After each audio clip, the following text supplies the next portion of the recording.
जय हिंद मेरे प्यारे दोस्तों। आज हम देखेंगे झारखंड टेट का सिलेबस। ठीक है, झारखंड टेट का सिलेबस देखेंगे 6 to 8 के लिए। ठीक है, 6 to 8 के लिए। ठीक है, इसमें जिनका मैथ्स और साइंस है उनके लिए मैं डिटेल सिलेबस दे रहा हूँ। ठीक है, इसमें देखिए ये सीडीपी का है। ये जो सिलेबस है सीडीपी का है।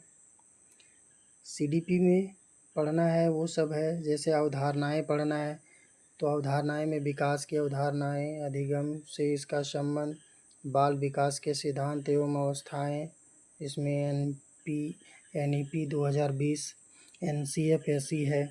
फिर बाल केंद्रित शिक्षा एवं अभिनव शिक्षण पद्धति है। फिर शिक्षार्थियों के बीच व्यक्तिगत भिन्नताएं हैं। सतत एवं व्यापक मूल्यांकन एनईपी 2020 के संदर्भ में समग्र आकलन एवं ब्लूम्स टैक्सोनॉमी के बारे में पढ़ना है।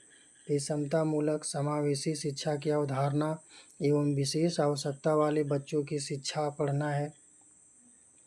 सीडीपी में आगे हमारा पढ़ना है अधिगम एवं शिक्षा शास्त्र। फिर बच्चे कैसे सोचते हैं, कैसे सीखते हैं, उनके बारे में पढ़ना है। शिक्षण अधिगम की मूल प्रक्रियाएं क्या होती है। ठीक है, अभिप्रेरणा सीखना, इसमें संज्ञात्मक, भावनात्मक और नैतिक विकास के बारे में पढ़ना है। इसके साथ ही साथ डिजिटल शिक्षा शास्त्र के बारे में भी पढ़ना है। सीडीपी में टोटल इतना पढ़ना है। ठीक है, इतना पढ़ लीजिएगा तो काम आपका हो जाएगा। ठीक है, ये आपका ऑफिशियल सिलेबस है। ठीक है, इसीलिए इससे बाहर क्वेश्चन नहीं देगा। आगे देखते हैं हम, तो आगे है साइंस से।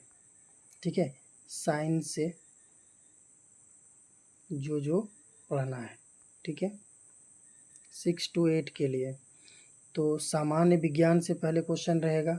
सामान्य विज्ञान में रहेगा कि भोजन के स्रोत, भोजन के अवयव, फिर स्वास्थ्य और स्वच्छता, फसलों से अन्न की प्राप्ति, पौधों में पोषण, भोजन का उपयोग, इन्हीं सब से रिलेटेड क्वेश्चन रहेगा। दैनिक उपयोग में की गई सामग्री, जैसे कि दैनिक उपयोग में जो हम लोग सामग्री को यूज करते हैं उससे रिलेटेड क्वेश्चन रहेंगे। विभिन्न प्रकार के पदार्थ, फिर पदार्थों का पृथक्करण, फिर अम्ल, क्षार, लवण, एसिड बेस, सॉल्ट से क्वेश्चन रहेगा। आगे देखते हैं, तो आसपास की वस्तुएं, जीव जगत, सजीवों का वर्गीकरण, सजीवों का वास स्थान, पौधों की संरचना और कार्य, फिर जंतु की संरचना, कार्य, फिर सजीवों पर परिवेश का प्रभाव, फिर जैव विविधताओं का संरक्षण, जीवों में श्वसन, पाचन, उत्सर्जन, सभी के बारे में रहेगा। फिर मापन हो गया, मेजरमेंट, फिर हो गया मोशन, फिर फोर्स, बल, घर्षण, फ्रिक्शन, फिर साउंड, ध्वनि, इन सब से रिलेटेड क्वेश्चन रहेगा। फिर देखिए विद्युत धारा, फिर विद्युत परिपथ, विद्युत उपकरण, फिर चुंबक, प्रकाश, ऊष्मा, ताप, इससे रिलेटेड क्वेश्चन रहेंगे। फिर प्राकृतिक घटनाएं, प्रबंधन, ऊर्जा का वैकल्पिक स्रोत, वन उत्पाद, हरित गृह प्रभाव, ओजोन परत, प्रदूषण, उनके प्रकार, कचरा प्रबंधन, इन सब से रिलेटेड क्वेश्चन रहेगा। आगे देखते हैं हम लोग विज्ञान शास्त्रीय आयाम। ठीक है, शिक्षण शास्त्रीय आयाम के बारे में। इसमें विज्ञान की प्रकृति के बारे में पढ़ना है और संरचना। फिर विज्ञान शिक्षण का उद्देश्य क्या है, फिर विज्ञान की समझ, विज्ञान शिक्षण की विधियाँ, स्टेम आधारित विज्ञान शिक्षण, अवलोकन, प्रयोग और खोज आधारित विज्ञान का शिक्षण, फिर पाठ्यचर्या सामग्री, सहायता सामग्री, उपयोग, उपचारात्मक शिक्षण, और फिर लास्ट में पढ़ना है मूल्यांकन के बारे में। साइंस में इतना पढ़ना है। साइंस के बाद आते हैं, हम देखते हैं गणित, मैथ में क्या पढ़ना है। तो ये हमारा मैथ का सिलेबस है। ठीक है, मैथमेटिक्स का है ये सिलेबस। ठीक। तो मैथ में हम देखते हैं कि क्या क्या पढ़ना है। सामान्य गणित पहले, सामान्य गणित में वही हो गया आपका संख्या पद्धति, जो नंबर सिस्टम है होता है। ठीक है, नंबर सिस्टम के बारे में पढ़ना है, संख्या के समूह, फिर प्राकृतिक संख्या मतलब नेचुरल नंबर के बारे में। ठीक है, पूर्ण संख्या होल नंबर, फिर रेशनल नंबर, फिर पूर्णांक, इसी में फिर घातांक, फिर ऋणात्मक संख्या, फिर भिन्न पढ़ना है, स्क्वायर पढ़ना है, स्क्वायर रूट पढ़ना है, क्यूब पढ़ना है, क्यूब रूट पढ़ना है, फिर एलसीएम एचसीएफ भी पढ़ना है ना। फिर देखते हैं तो बीज गणित आ जाता है। बीज गणित में चर संख्याएं, अचर संख्याएं, इन सब के बारे में पढ़ना है। फिर अंक गणित में हो गया रेशियो, प्रोपोर्शनल, अनुपात, समानुपात, एकीक नियम, प्रतिशत, लाभ हानि, साधारण, चक्रवृद्धि ब्याज, समय दूरी, समय काम से संबंधित क्वेश्चन रहेगा। आगे देखते हैं ज्योमेट्री से, ज्यामिति से। तो ज्यामितीय आकृति की समझ, जैसे 2D फिगर जो होता है, 3D फिगर जो होता है, इन सब चीज़ों का समझ होना चाहिए। 2D 3D प्लेन फिगर, इन सब का। ठीक है, फिर देखिए मेंसुरेशन, क्षेत्रमिति में, इसमें परिमाप, क्षेत्रफल, आयतन। ठीक है, और इसमें सब का, जैसे आपका हो गया स्क्वायर का हो गया, ठीक है, स्क्वायर का हो गया क्षेत्रफल, फिर आपका हो गया सिलेंडर का हो गया, इसी तरह से क्यूब का हो गया, फिर क्यूबॉइड का हो गया। इन सभी का आपको याद रखना होगा। क्षेत्रफल, आयतन, परिमाप क्या होता है, फिर सर्कल का हो गया। ठीक है, इन सब का। आगे देखते हैं कि आंकड़ों का प्रयोग, आंकड़ों का प्रयोग से भी क्वेश्चन रहेगा। आंकड़ों का प्रयोग, आंकड़ों का संग्रह एवं उन्हें व्यवस्थित करना, ग्राफ से रहेगा, पाई चार्ट से, आरेख वगैरह से भी रहेगा क्वेश्चन। देखते हैं फिर शिक्षण शास्त्रीय आयाम से रिलेटेड क्वेश्चन गणित में, जैसे गणितीय तार्किक चिंतन की प्रकृति, गणित की प्रकृति एवं स्वरूप, गणित शिक्षण की विधियाँ, गणित की शिक्षण समस्याएं, निदानात्मक और इसका उपचारात्मक शिक्षण, इन सब से भी क्वेश्चन रहेगा। फिर NEP 2020 के संदर्भ में जो 4 ब्लॉक अप्रोच दिए गए हैं, वहाँ से क्वेश्चन पूछेगा। तो ये कंप्लीट सिलेबस है हमारा मैथ्स का। ठीक है, मैथ्स का कंप्लीट सिलेबस है, इससे आपको बाहर कुछ भी नहीं पढ़ना है, बस इतना कर लीजिए। ठीक है, बस इतना कर लेना है। ठीक, इतना कर लेना है। ठीक, आगे देखते हैं अब है अंग्रेजी। ठीक है, तो अंग्रेजी ये हमारा इंग्लिश का सिलेबस दिया हुआ है।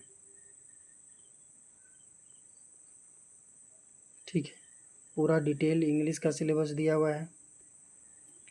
फिर इंग्लिश ग्रामर का दिया हुआ है।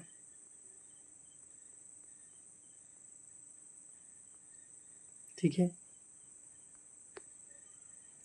ग्रामर में आपका वही जनरल जो ग्रामर है वही पढ़ना है। Correct form of verb, part of speech, subject verb agreement, सब वही सब है जो हम लोग 10th में पढ़ते हैं। आगे बढ़ते हैं, ये हमारा कंप्लीट इंग्लिश का हो गया।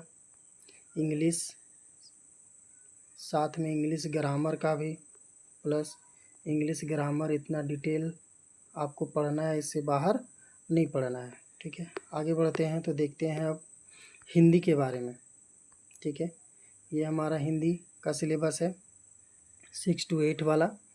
इसमें आप पठित उदाहरण रहेगा, गद्यांश, पदांश, फिर व्याकरण में जो पढ़ना रहता है वही संज्ञा, सर्वनाम, लिंग, वचन, कारक, काल, वाक्य।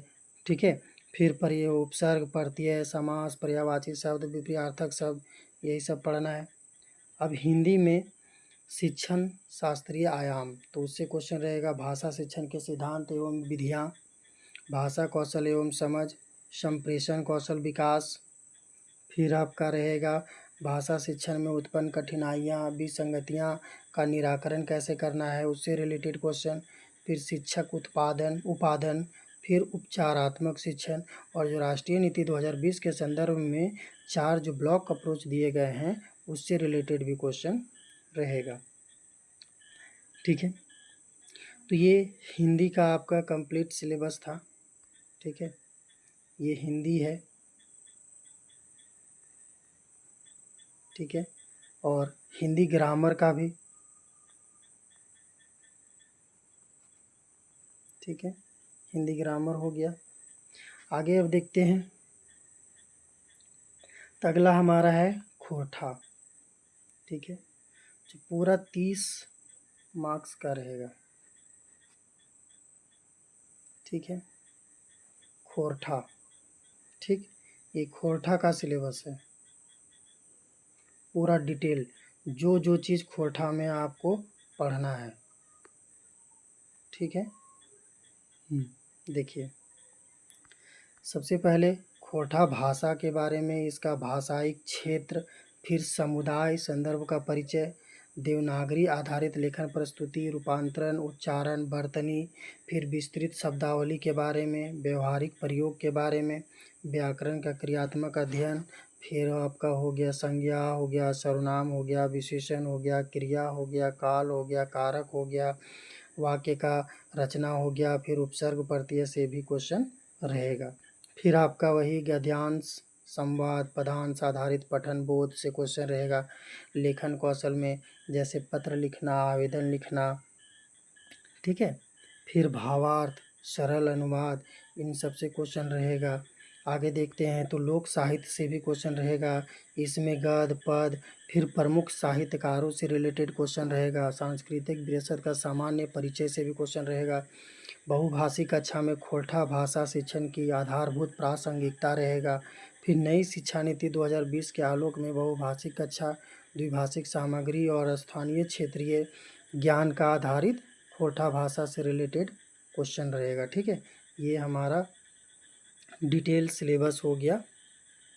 ठीक है, तो आगे जो भी जेटेट से रिलेटेड न्यूज रहेगा सब इसी चैनल पर आपको मिल जाएगा। ठीक है, इसलिए प्लीज़ इस चैनल को आप सब्सक्राइब कर लें। ठीक है, थैंक यू।